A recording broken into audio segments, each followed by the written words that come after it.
Welcome, ladies and gentlemen, to Karen Pheasant's reading of Decolonizing Rhythm. We are here live at the Decolonizing Creation Center in the Larry E. Lewis studio. And we have three guests with us today, Karen Pheasant, of course, and her daughter Sophie Pheasant, and also Zach Williams. They're going to start off with a dance intro, and then they're going to have a reading, and then we'll get into the book reading. And of course, at the end of everything, we are going to have a Q&A. So on the chat there, if you have a question for Karen and guests, please feel free to write a question in the chat, and then we can ask Karen some of those questions after their presentation. I hope you enjoy. Karen's been an alumni for Decolonizing for a very, very long time. She wrote a show with us called The Promise, and we're happy to have her here today to get her book reading out to the world. Miigwech, and everybody, Karen Pheasant.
Miigwech, that was really great dancing and great singing. Thank you, Zach.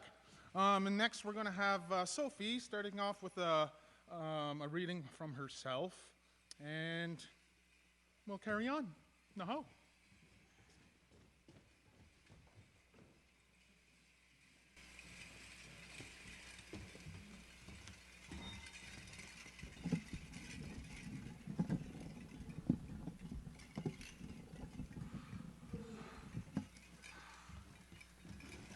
Ani Bojo. I am I'm reading on behalf of my mother here, Decolonizing Our Rhythm. Song and dance have long held a compelling rhythmic space to Anishinaabeg. Colonial laws and policies came into rule that stopped or had Anishinaabeg hide our song and dance. In 1951, the federal government changed the Indian Act legislation of charging those who practice cultural ways being guilty of an indictable offense. Post-White Paper, 1969, and Red Paper, 1970, time sparked Canada's civil rights movement. Within this time also was an increase of reserve communities celebrating a renewed hope of liberation through song and dance, known as the powwow. So today we join with my mom, Karen Pheasant Niganagwene, as she shares her stories of decolonization, our rhythm, Shiibashki'igan, Trek to Liberation.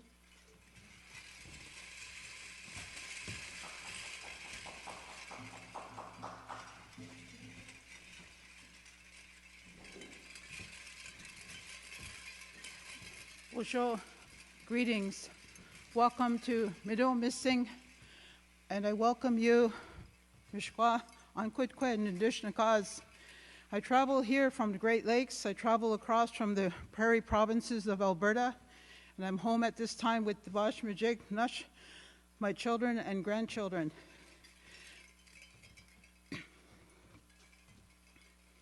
I dance, I dance, I dance, and I dance. I danced as a child. My bedroom window was my audience. I danced for my dad's drinking friends. These boots are made for walking, 1966. I danced when I was shy and curious, hiding behind the fringe and the feathers, 1967. I danced when I was hurt and angry. Deep brown and wounded knee opened my eyes in 1972. Today I dance to be audacious. I dance for our brilliance, and I dance in gratitude of our courage. The ABCs of colonial society is that we have been impacted with poverty, oppression, and trauma. I say no more, no more. Today we are a people of passion, optimism, and triumph. Today we are audacious, brilliant, and full of courage, the new ABC. Today is why we celebrate. Our songs, our dance, provide the rhythm to move us beyond the colonial laws, rules, and policies that have dominated our lives. Today is a time to reclaim the medicine in our rhythm that sits deep within our soul. In many societies, if you came to an elder, to a medicine person, complaining of being disheartened, dispirited, or depressed, they would ask you one of 4 questions. When did you stop singing? When did you stop dancing? When did you stop being enchanted with stories? When did you stop finding comfort in the sweet territory of silence? I grew up in a city. I'm from Wikwemkong. Mom and Dad went to residential school, and they were part of that poverty, oppression, and trauma. But they are resilient beings, and they wanted better for their children. They wanted, and so they both left. And so the book that I did is part of my journey in being raised away from home and then reclaiming, recovering, and celebrating who I am as a Manda Kwe, Anishinaabe Kwe, as a beautiful woman that each one of us are. And so I want to take a moment to read the first part. When I was a little girl, and Wikwemkong was one of the first Eastern powwows, albeit it was on a stage, but the songs and the dance was there. This is off page 3, right at the beginning.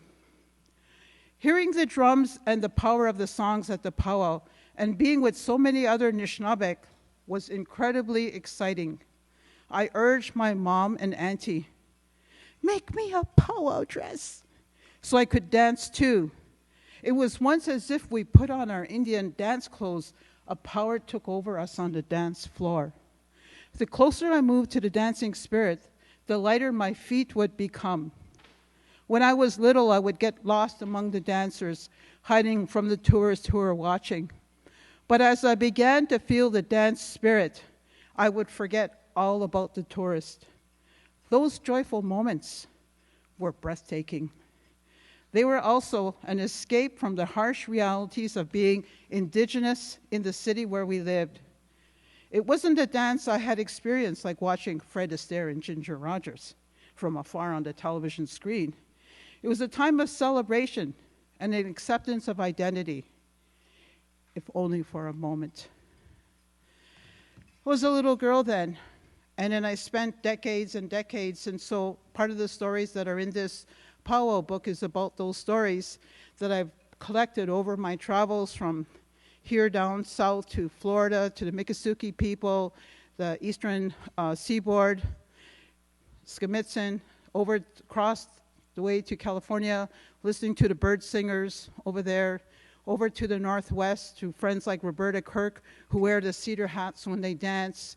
And so when I wrote this, I was thinking the power that we have, the amazing brilliance that we have, how does it come to be? This is not to say that everyone is a dancer or everyone is a singer, but in our own ways, we have that dance that we do. And so my second story that I want to do is, just to give you a little context and a little background. My dad was born in 1926. And when he was a little boy, somebody came and visited from the big city.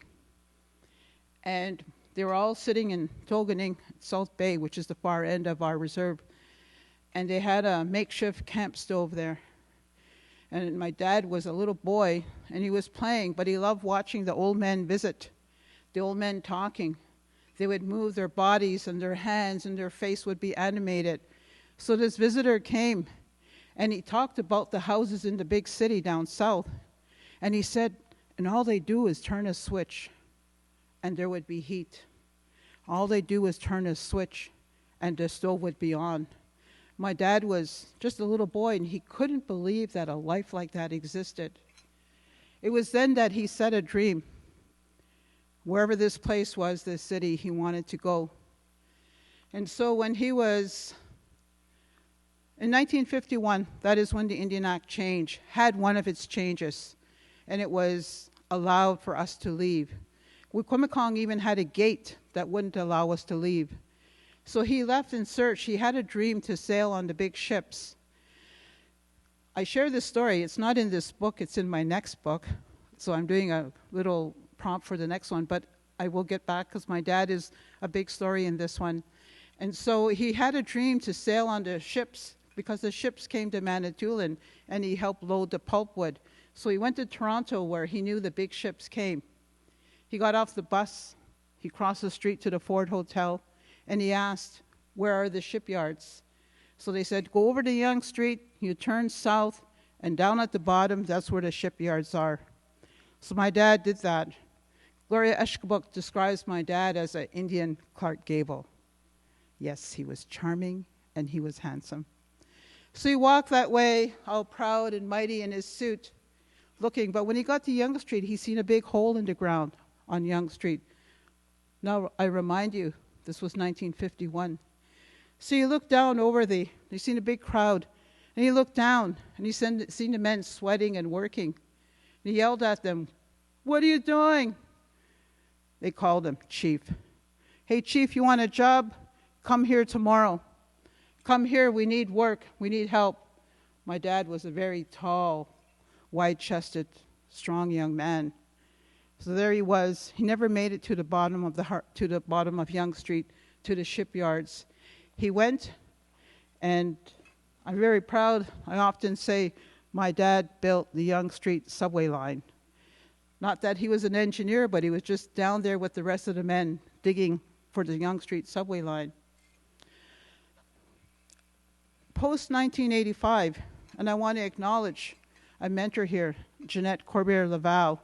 She used to drop by our house when I was a little girl, and she would come by.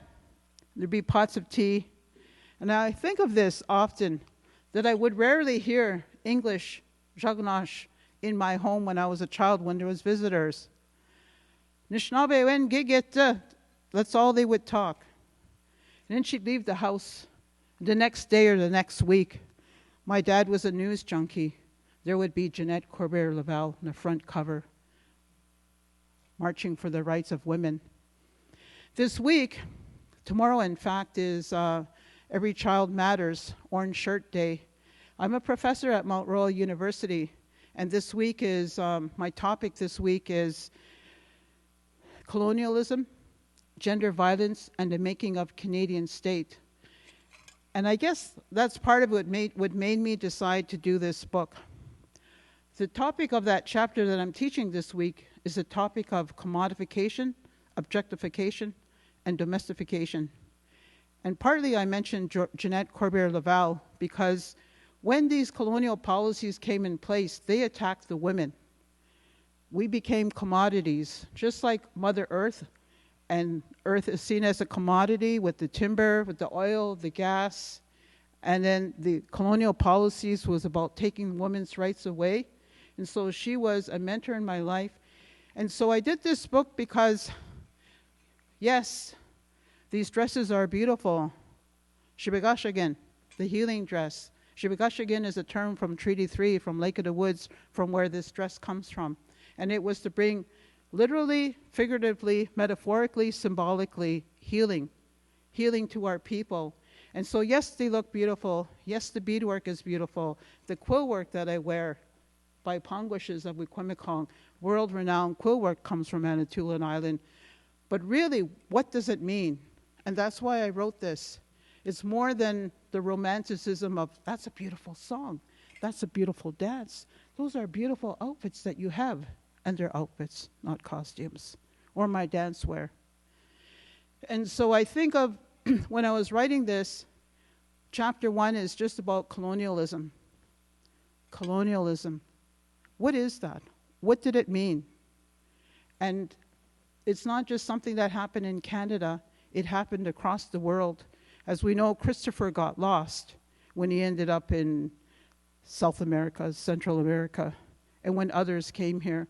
And so I speak about what happened with Louis Riel, what happened when Sitting Bull, he won that battle at Greasy Grass Hills over there in Montana beside Crow Agency. He won that, but then after he got chased to Canada to seek protection.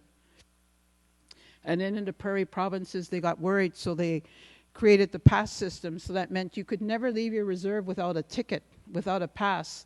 Speaking to an Indian agent, why do you want to leave? How long are you going to go for? Where are you going to go? Who are you going to see?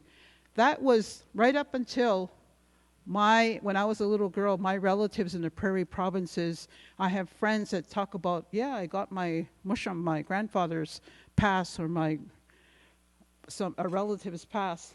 So I speak about that. And then I do a small little tiny chapter, and I talk about the different styles of dance. We have a lot of people out there who teach dance. Sophie, my daughter, does a lot of workshops and presentation. Deanne Hupfield, I don't know if she's listening, but she does a lot of presentations. And we have numerous people across North America who create dance outfits, do the beading, make the dresses, and tell the stories, because all of these are about the stories, whether you're a traditional dancer, a grass dancer. And so one of the stories, because when I was a child, there was only two kinds of dancing, fancy dance and traditional. That was it. And I had a buckskin dress when I was a fancy dancer, not like what you see now. So I'm going to read this part, page 25, if you have the book. My father was born in 1926 and was his mother's youngest baby. When he was about 5 or 6 years old, before he was taken away to Indian residential school, he went with his mother to the back of a field, far away from any prying Indian agents. Monument Hill at the back.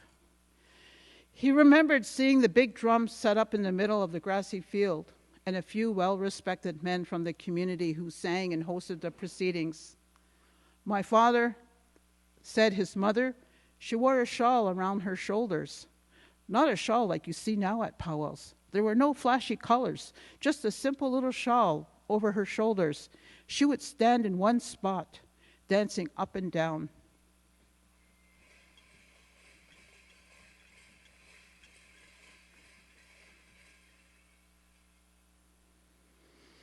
His eyes glistened as his voice trailed off in reflection. When my dad told me this, I was dancing full-time and teaching dance in different communities across Canada. He recognized the changes that had taken place between his childhood and the contemporary powwow. He didn't quite understand the rise in popularity of the public powwow shows. He only knew the spiritual practice of the drum and dance, something that he was raised to keep silent, that in order to keep them alive when they were banned. But he recognized that other ways were needed to keep cultural practices alive, even in a less solemn way. Today, I'm a scholar, I'm an academic, and today I remember a quote I read in Hampton's chapter in Indian Education by Alan Wolflag. Alan Wolflag said, "Ceremonies is something we do and we don't talk about." And my generation, that's the way that I was taught, that's the way that I know. It was something that we do, we don't talk about. And I do ask now, because as Sophie had read earlier on, and let's see, I don't know if I have the page readily available. Oh, there it is. Every Indian or other person who engages or assists in celebrating or encourages either directly or indirectly another to celebrate any Indian festival, dance, or other ceremony where there is a giveaway or giving of money, goods, or articles, I'm going to fast forward that a bit, is guilty of an indictable offense, the Indian Act in 1895. 1895, and for some of you, that might be a long time ago. My Mishomis, my grandfather, was born around 1880. My Nokomis was born around that time. So while my grandparents here in Wikwemikong were alive, if they were caught, if they were known, if they were seen to do any of our cultural practices, they could be thrown in jail. And so we kept silent. We kept quiet. We hid all that we did. And so today when I say, when Alan Wolflag or myself, even I keep quiet, is it something that is a result of colonialism practice, or as some say, I be humble so I don't talk about it? I'm not sure.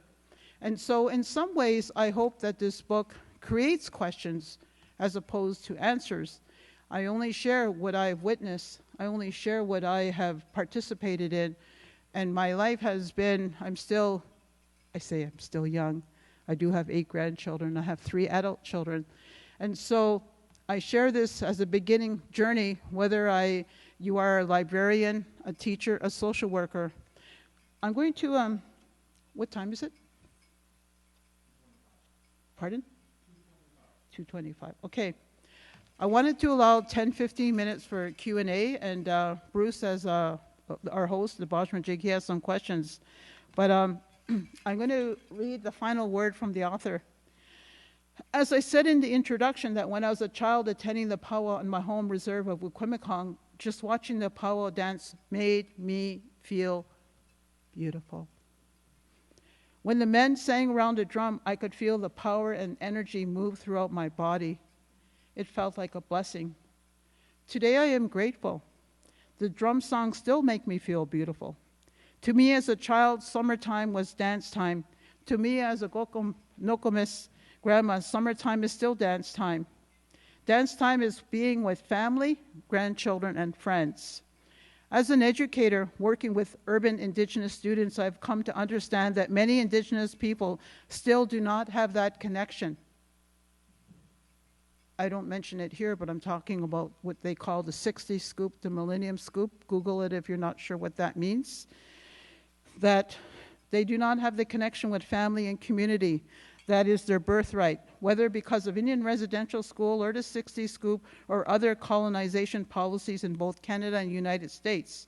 The child welfare system of Canada continues to take Indigenous children away from their families, community, and cultural practices. For many of those who have not had their identities taken away, who have had their identities taken away through no fault of their own, they have not been able to know their culture, which includes powwow. Sometimes powwow serves as a stepping stone to reclaiming part of their identity.